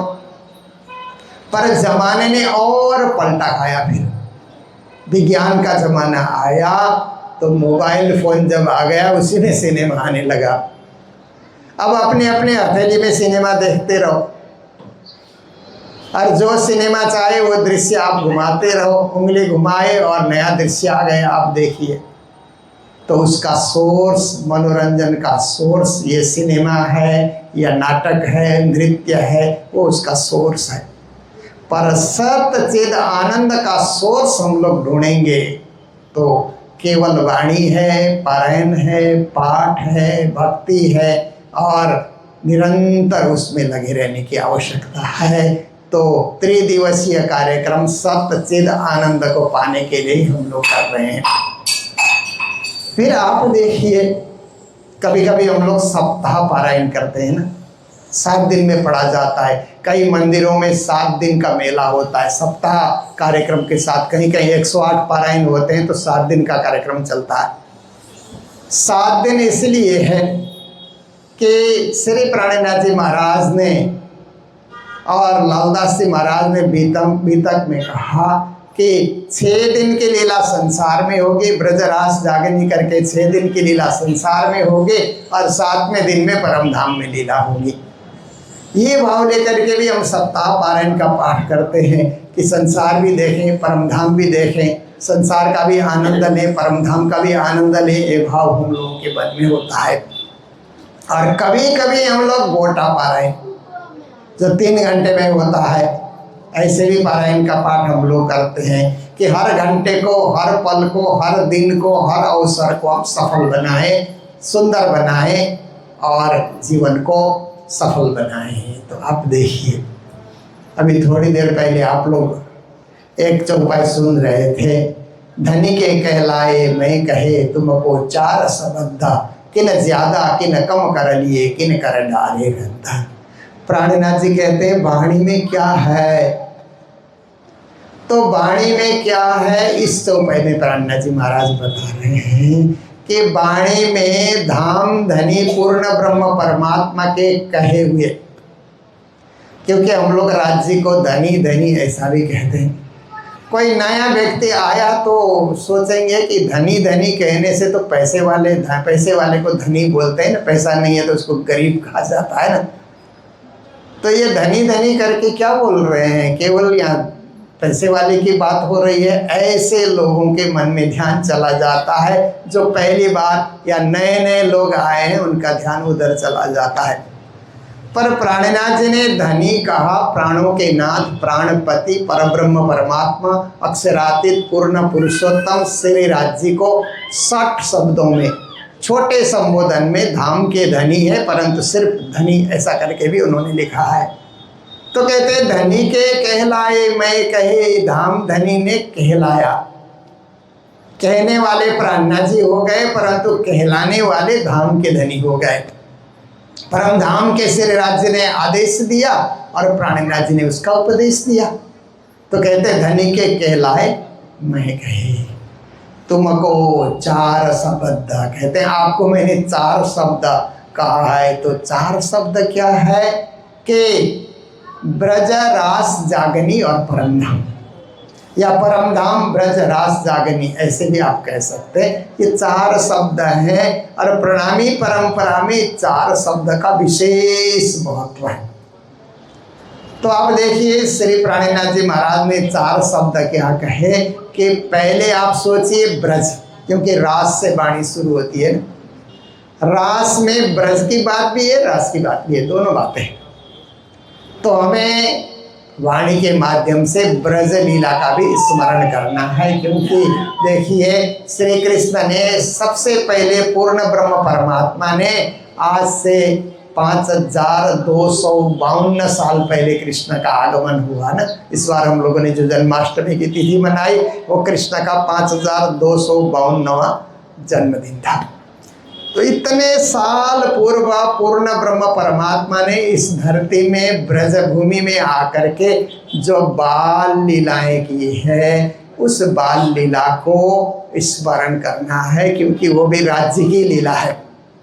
इसीलिए प्राणनाथ जी ने माखन चोरी की लीला और जो ब्रज की लीला है, गोकुल लीला, ऐसा करके उन्होंने पूरा एक प्रकरण में बताया हुआ है कि परब्रह्म परमात्मा ने छोटे बालक के रूप में, आप देखिए कृष्ण को सबसे प्रिय वस्तु मक्खन, मक्खन को सबसे प्रिय श्री कृष्ण मानते थे। क्यों प्रिय मानते थे?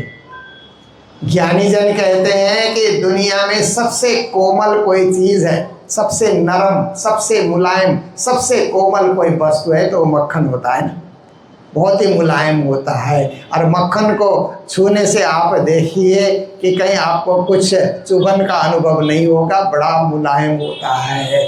तो ऐसे ही श्री कृष्ण मक्खन चोरी के बहाने, मनुष्य शरीर में सबसे मुलायम अंग कौन सा है? हमारा हृदय, जो हमारे अंदर है ना, हार्ट जिसको कहा जाता है, वो सबसे मुलायम है पर सबसे पावरफुल भी है। हार्ट की एक एक धड़कन के साथ हम जी रहे हैं, एक एक धड़कन में हमारा जीवन चल रहा है। इसलिए कृष्ण मक्खन चुराने के बहाने गोपियों के हृदय को चुरा लेते थे, हृदय को चुराने वाले श्याम सुंदर। इसलिए ऐसे परब्रह्म परमात्मा बाल रूप में आकर के परम धाम की सखियों को ही ब्रज में गोपियों के रूप में उतार करके उनके हृदय को चुराते हैं। इसलिए ब्रज की गोपियों को ऐसा लगता था कि रात को सोती है सब काम धंधा करके, तो कब सुबह होगा, कब सुबह होगा, ऐसा लगता था। जब सुबह होता है तो उनको लगता था कि कब जल्दी उठे, तैयार हो जाएं और यमुना किनारे पहुँचें। कब यमुना किनारे पहुंच करके यमुना जल भरने लगे तो श्याम सुंदर श्री कृष्ण भी वहां पर नहाने के लिए पहुंचेंगे, गोपों को लेकर के, ग्वालों को लेकर के। कृष्ण स्नान करेंगे और हम जल भरेंगे। चलो सखे उस देश में जहां बसे ब्रजराज, जल भरें दर्शन करें एक पंथ दुए काज। सखियां तो कहती है चलो चलो सखियां चलो, यमुना किनारे चलो, घड़े सिर में चढ़ा करके वहाँ पहुँचो, जल भी भरे दर्शन भी करें।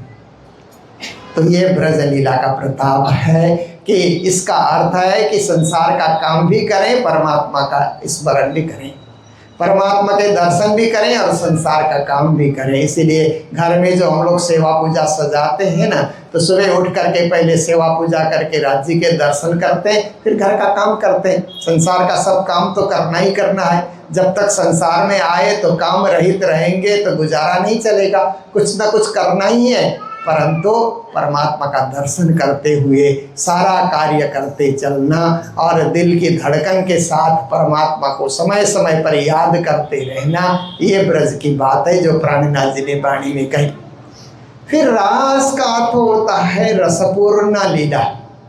रास का एक अंश नृत्य भी होता है। आप देखिए, रास का एक अंश गाना भी होता है, रास का एक अंश वृंदावन में परिभ्रमण करना भी होता है, रास का एक अंश अंतर्ध्यान लीला भी होती है। और रास में कई परिहास और कई प्रकार के आनंद उत्सव रास में होते हैं, तो विविध लीलाएं वहाँ पर होती हैं। पर हम लोगों को रास का अंश कहाँ मिलता है? जब हम लोग कभी कभी क्या है कि रामत गा करके नाचते हैं या ताली बजाते हैं तो रास का रस का थोड़ा सा आनंद मिलता है। और कभी कभी हम लोग परिक्रमा बोलते हुए भी रास का आनंद लेते हैं ना। अभी मेरा प्रवचन पूरा होगा तो यहाँ पर शाम की आरती होगी, संध्या आरती होगी, उसके बाद यहाँ पर हम लोग इसी मंदिर में धीरे से ताली बजाते हुए परिक्रमा गाएंगे, धीरे से नाचते हुए, धम धम करके नहीं, क्योंकि नीचे दुकानदार भी बैठे हुए हैं, उनको डिस्टर्ब ना हो। तो पाँव का प्रयोग एकदम हल्का करेंगे, ताली बजाएंगे, तो आपको रास का थोड़ा सा रस मिलेगा, थोड़ा सा रस चखने का अवसर आपको मिलेगा। क्योंकि रास तो महान है, अपरिमित है, अथाह है, पर हम यहाँ भी उसका थोड़ा सा रस पा सकते हैं। और पारायण पढ़ते हुए रास ग्रंथ का पाठ जब हम लोग करते हैं तो उस समय भी रास के रस में डूबने का हमें मौका मिल जाता है। इसीलिए श्री जी ने कहा पहला शब्द ब्रज, दूसरा शब्द रास। तो वाणी में ब्रज रास कहाँ है? रास ग्रंथ और षट ऋतु ग्रंथ में ब्रज रास की बात है। फिर उन्होंने तीसरा शब्द कहा जागनी। तो वाणी में जागनी के ग्रंथ कौन कौन से हैं? तो आप देखिए, प्रकाश है, प्रकाश गुजराती, प्रकाश हिंदी, कलश गुजराती, कलश हिंदी है, सनंद है, किरंतन है, खुलासा है, और पीछे जा कर के सिंधी है, मार्फत है, क्यामत है। ये सारे ग्रंथ जागनी के ग्रंथ हैं। उसमें जागनी की बातें लिखी है, जगत का जीवन कैसे होना चाहिए और इस खेल से कैसे जागना चाहिए, परमधाम में कैसे पहुंचा जा सकता है, सारी विधियाँ इन ग्रंथों में लिखी हुई है। इसलिए हम जागनी के इन ग्रंथों का पाठ भी करते हैं। फिर चौथा शब्द प्राणनाथ जी ने दिया परमधाम। ब्रज, रास, जागनी और परमधाम। परमधाम परक ग्रंथ कौन कौन से हैं? किन किन ग्रंथों में परमधाम का वर्णन मिलता है? तो आप देखिए, खिलवत, परिक्रमा, सागर, श्रृंगार। ये जो चार ग्रंथ हैं, बड़े बड़े ग्रंथ हैं। परिक्रमा और श्रृंगार ग्रंथ तो सबसे बड़े ग्रंथ माना जाता है। उन ग्रंथों में परमधाम की बातें हैं। खिलवत आप पढ़ते हैं तो ऐसा लगता है कि राज्य से हम संवाद कर रहे हैं। राज्य खेल दिखाने के लिए सिंहासन में बैठे हैं, राज्य और श्यामा जी मूल मिलाप में। सखियाँ उनको घेर करके, उस सिंहासन को घेर करके मूल मिलाप में बैठी हुई है और राज्य से बातें कर रही है। हमें खेल दिखाइए, खेल दिखाइए, संसार में भेजिए, माया का खेल दिखाइए। आप देखिए, तो ये जो संवाद है, खिलवत का जब पाठ करते हैं तब लगता है हम अभी मूल मिलाप में बैठे हुए हैं। परमधाम का अनुभव कराने वाला ग्रंथ खिलवत है। उसके बाद परिक्रमा ग्रंथ है। तो परिक्रमा ग्रंथ में परमधाम के 25 पक्ष का वर्णन उसमें किया गया है, चप्पे चप्पे का वर्णन। वहाँ पर देखिए, परमधाम में रंग महल है, 10 भोम का क्या आनंद है। 10 भोम में भी घुमा जाएगा ना, प्रथम भोम, दूसरी भोम, तीसरी भोम, ऐसा करके हम घूमते रहेंगे। तो प्रथम भोम में तो रसोई की हवेली है, वहाँ पर परमधाम में भी रसोई बनती है। आप देखिए, क्योंकि वहाँ तो सब राज्य की इच्छा से होता है। ये सब इच्छा सो मगावे, पर सखियों को सेवा भावे। राज्य इच्छा करेंगे तो रसोई की थाली अपने आप हाजिर हो जाएगी वहाँ पर सखियाँ कहते, राज्य आप इच्छा करेंगे तो हम सेवा कैसे कर पाएंगे? हमें तो सेवा करनी है, इसलिए हमें सेवा करने का मौका दीजिए। हम रसोई की चौक में जाएंगे, रसोई बनाएंगे, भोग व्यंजन बनाएंगे, अनेक सब्जियां बनाएंगे और सारा कुछ तैयारी करके आपके पास ले करके आएंगे, तो हमें सेवा करने में बड़ा आनंद आएगा। हमें सेवा का मौका दीजिए। तो सिरराज जी महाराज ने फिर रसोई के चौक में 300 सखियों के झुंड को, उनका नेतृत्व करती है लाडबाई सखी और बाकी सब सखियाँ उनको सेवा में सहयोग करती हैं। तो दूध दधी ले आए लाडबाई, ऐसा करके भोग में गाया जाता है ना। तो ये सब क्या है कि सेवा का भाव राज्य ने प्रस्तुत किया, इसीलिए वहाँ रसोई का चौक है। फिर वहाँ मूल मिलाव भी प्रथम भूमिका में ही है, गोल हवेली है जहाँ बैठ करके संसार में आने का खेल रचा गया, संसार में उतरे, ये सब जानने की बात है। फिर दूसरी भोग में भूल भुलावनी, तीसरी भोग में पड़साल है, छज्जा बाहर निकला है, वहाँ पर श्री राज जी सुबह 6 बजे आते हैं, तो 3 बजे तक सबसे ज़्यादा समय राज जी तीसरी भोग की पड़साल में बैठते हैं, बातें होती है, लीलाएँ वहाँ पर अनेक तरह की होती है। फिर उसके बाद चौथी भोग में नृत्यशाला है, शाम की बेला में कृष्ण पक्ष की बेला है, तो नवरंग बाई का 300 सखियों का झुंड नाचता है और राजश्यामा और बची हुई सखियां जो है उस नृत्य को देखती हैं। आज 300 नाचा तो केवल उन्हीं 300 को नाचना है ऐसी बात नहीं, कल नया 300 आएंगे। केवल नवरंग बाई नेतृत्व करती है, बाकी 300 बदलते रहते हैं। आज दूसरे की बारी, तीसरे की बारी, चौथे की बारी, इस प्रकार से वहाँ नृत्य करने का, नृत्य देखने का, नृत्य अवलोकन करने का आनंद मिलता है। फिर 5वीं भोग में तो रंग परवाली मंदिर कहा जाता है ना, कि राज्य जहाँ विश्राम करते हैं, रात्रि को 9 बजे वहाँ पहुँच जाते हैं। 9 से 12 बजे तक तो सखियाँ प्रणाम करती है, अद्वैत की बातें सुनती है, अद्वैत का अनुभव करती है। फिर विश्राम करते करते रात के 12 हो जाते हैं और सुबह 6 बजे की बेला तक राजश्यामा और सब सखियाँ जहाँ पे विश्राम करती है उसको परवाली मंदिर कहा जाता है। फिर छठी भोग में परम धाम में तो सुखपाल है, विमान है, वहाँ पर 2-2 सखियाँ बैठती है और एक बड़ा विमान है जिसमें राजश्यामा और 12,000 सखी एक साथ बैठ करके परम धाम में दूर दूर तक वो 5वीं, 6वीं, 7वीं परिक्रमा में वहाँ तक पहुँच जाते हैं।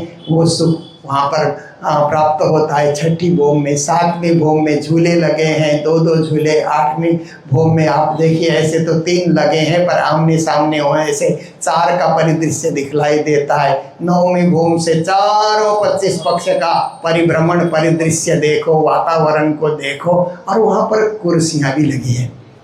कभी कभी हमारे भाई लोग और माता लोग जिनको घुटन में दर्द होता है ना, तो वो सोचते हैं कि हम परम धाम कैसे जाएंगे, हम तो जमीन में बैठ नहीं सकते हैं, तो हम कैसे जाएंगे।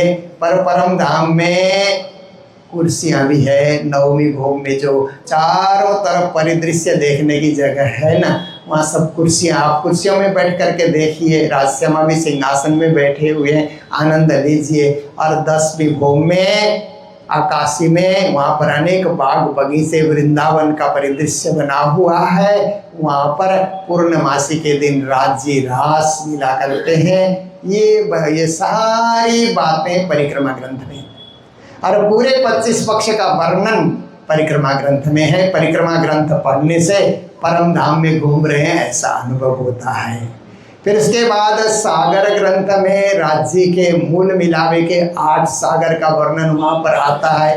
बैठक का सागर, बैठक की शोभा का सागर, बैठक में एक दिली का सागर, बैठक में श्रृंगार का सागर, बैठक में प्रेम का सागर, ज्ञान का सागर और इलम का सागर, बैठक में फिर मेहर का सागर।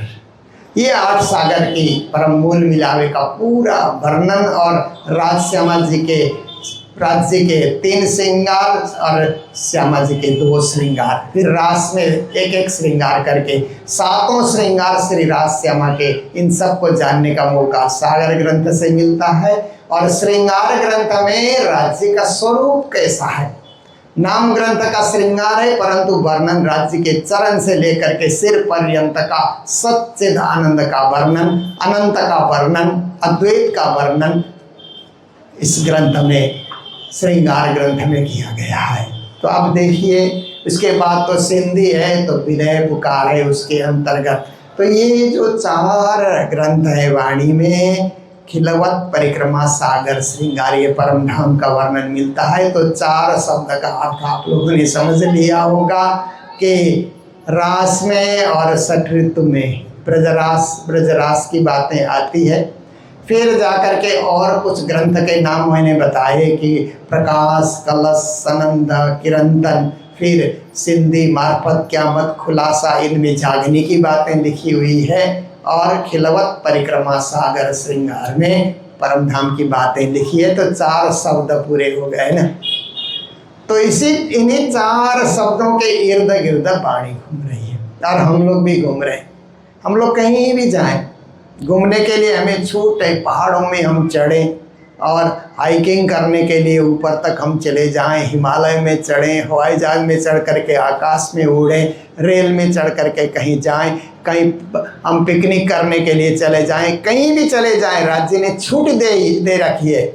परंतु 4 शब्द को दिमाग से नहीं भुलाना है कि हमारा लक्ष्य है, हम कहीं भी जाते हैं तो कृष्ण के ब्रज लीला का आनंद लें।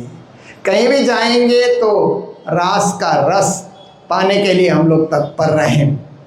कहीं भी जाएं तो प्राणनाथ जी और देवचंद्र जी के जागनी लीला में हम डूबे रहे। हम लोग 1 महीना बीतक सुनते हैं ना, हर साल सुनते हैं, फिर बीतक आते फिर सुनने का मन करता है, क्योंकि हमारे गुरु की जीवनी है ना।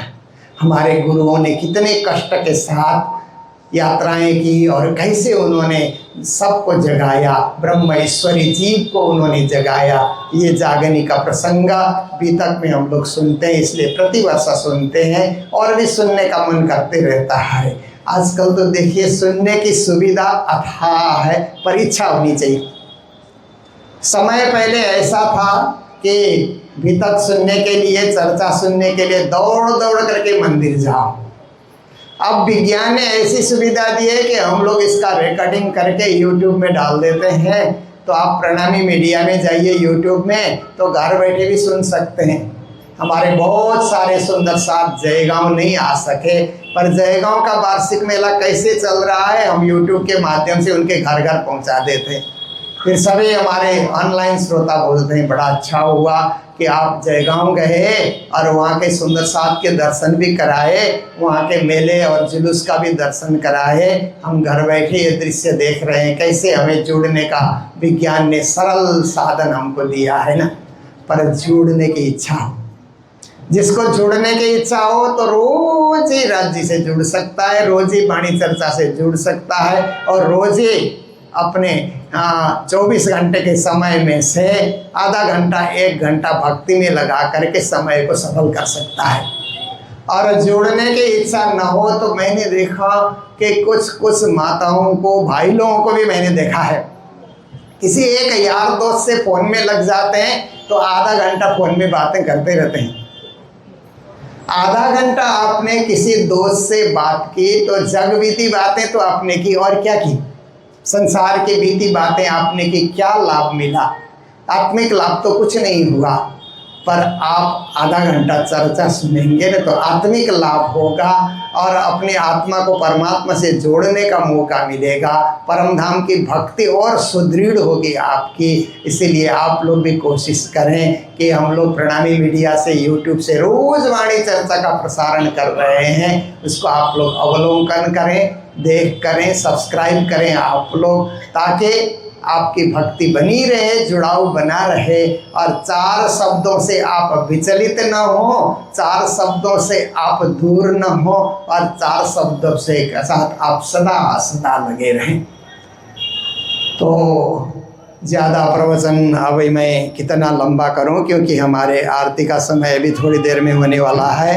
तो 5:30 बजे, ऐसे तो हम लोग 6 बजे करते हैं गर्मी के दिनों में, और सर्दी के दिन में हम लोग 5:30 बजे राज्य की आरती करते हैं, क्योंकि हमारे पास अष्टप्रहर की पूजा भी है ना। तो अष्टप्रहर की पूजा में प्रातःकालीन मंगल आरती, प्रातःकालीन पूजा हुई और सायंकालीन पूजा बंदो सुतगुरु से लेकर के सदा आनंद मंगल में रहिए तक ये सायंकालीन पूजा है। तो मंदिरों में तो अष्टप्रहर की पूजा होती है, पर घर गृहस्थ में क्या करेंगे? 2 प्रहर की पूजा कीजिए, आपको अष्टप्रहर का ही फल मिल जाएगा। इसलिए सायंकाल की पूजा हम लोग अभी आरती हम लोग करेंगे। और कल के विषय में आप लोगों ने सुना ही है कि कल समापन का दिन होगा, तो कल और भी सुंदर साथ हमारे बीच आएंगे, और नहीं आए तो और भी आप खबर कीजिए कि कल सुबह यहाँ पर सब सुंदर साथ 9 बजे से इकट्ठा होना शुरू करें, और लगभग 10 बजे हम लोग शोभा यात्रा के लिए निकलेंगे। तो इस बार की शोभा यात्रा में अबीर गुलाल के साथ धूल भी आपके सिर में चढ़ने के लिए पर्याप्त है। फिर भी हमारा नियम है, हमारी निष्ठा है, हमारी भावना है कि आप खूब बढ़ चढ़ करके इसमें भाग लेंगे। विशेष करके भाई लोग, क्योंकि भाई लोगों को समस्या क्या है कि दिन भर दुकान में बैठना पड़ता है। तो माताएं तो घर का काम जल्दी करके निपटा करके आ जाती हैं सत्संग में, पर भाई लोग व्यापार करने के चलते नहीं आ पाते हैं। कई लोग नौकरी करते हैं, नहीं आ पाते हैं। तो हम लोग इसीलिए ये शुक्रवार, शनिवार, रविवार वार्षिक मेला इसलिए रखते हैं कि भाई लोग भी आ सकें, वो भी जुलूस में घूम सकें, और वो भी भक्ति का आनंद, 4 शब्द का आनंद जीवन में उतार सकें। तो ये कार्यक्रम होगा। जुलूस से जब हम लौट करके आएंगे तो फिर से यहाँ बैठक लगेगी, और बैठक में हम लोग बैठेंगे, कुछ भजन गायन, हमारे संगीतकार भजन गाएंगे। फिर अखंड पाठ की अंतिम चौपाई पढ़ करके पूर्णाहुति की जाएगी। फिर सामूहिक आरती करके हम लोग ये 44वां वार्षिक महोत्सव को सफल बनाएंगे, और आने वाले 45वें वार्षिक महोत्सव की ओर हम लोग भी आगे बढ़ते रहेंगे।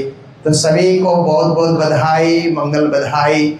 जितने आप आए हैं, आप भाग्यशाली हैं कि राज्य ने आपको यहाँ बुलाया, राज्य ने आपको चुना, और राज्य ने आपको अवसर दिया। यहाँ 2 घंटा 3 घंटा हम यहाँ लगभग 12 बजे आए थे, तब से हम देख रहे हैं कि बहुत सारे सुंदर साथ यहीं रह करके, मंदिर में ही रह करके एक आनंद आप ले रहे हैं। तो ऐसे ही राज्य आप पर कृपा करते रहें और जीवन आगे बढ़ता रहे आपका।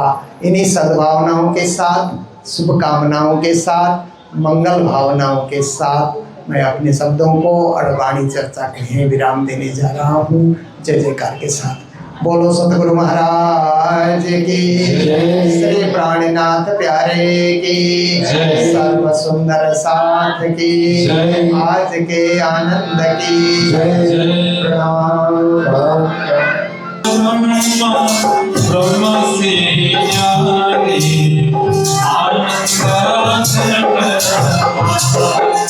शिव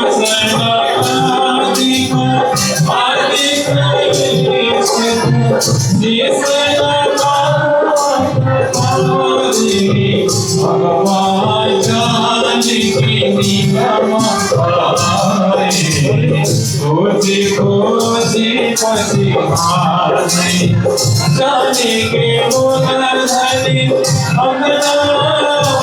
धनी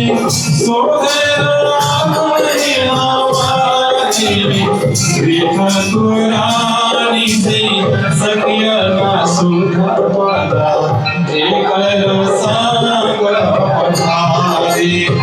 त्रिगुण पास के अंगा परे धनी सुभदानी भगवानी जाना भूमि अपना मीरान पर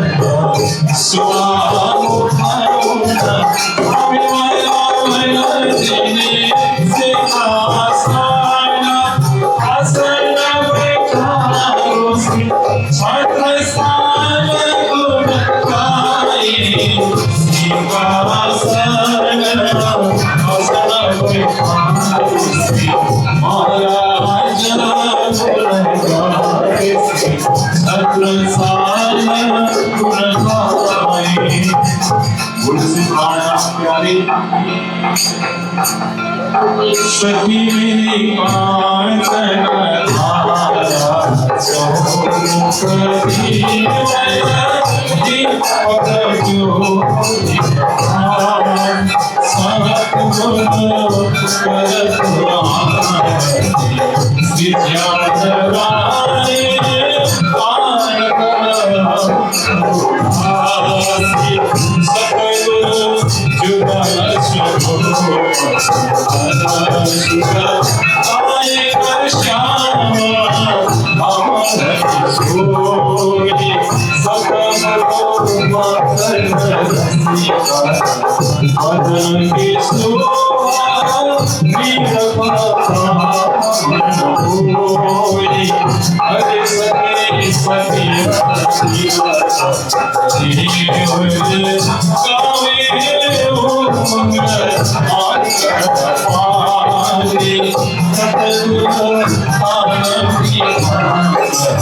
आरती करो सुंदर बालाजी के मरे भैया भाई वाला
श्यामनी गोपी गोपाल जाम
झालरा गणित बाजने बाजती ब्रह्मांड में नवत गाजती कलयुग नश्वरी भाजती भाई मेरे नवखंड आरती सप्त धातु मंडल फाल निरंजन ज्योति भय उजाल जल हलिया वितनुर जमाल भाई मेरे नवखंड आरती पसरी दया प्रकटे दयाल काटे दुनि के कर्म जाल चैतन्य व्यापी भय निहाल भय मेरे नवखंड आरती आए सेना सहित त्रिपुरार आए ब्रह्मा जी पढ़त वेद मुख चार विष्णु वाणी बोलत जय जयकार भय मेरे नवखंड आरती आए धर्मराज और इंद्र वरुण नारद मुनि गुण गंधर्व चौदह भुवन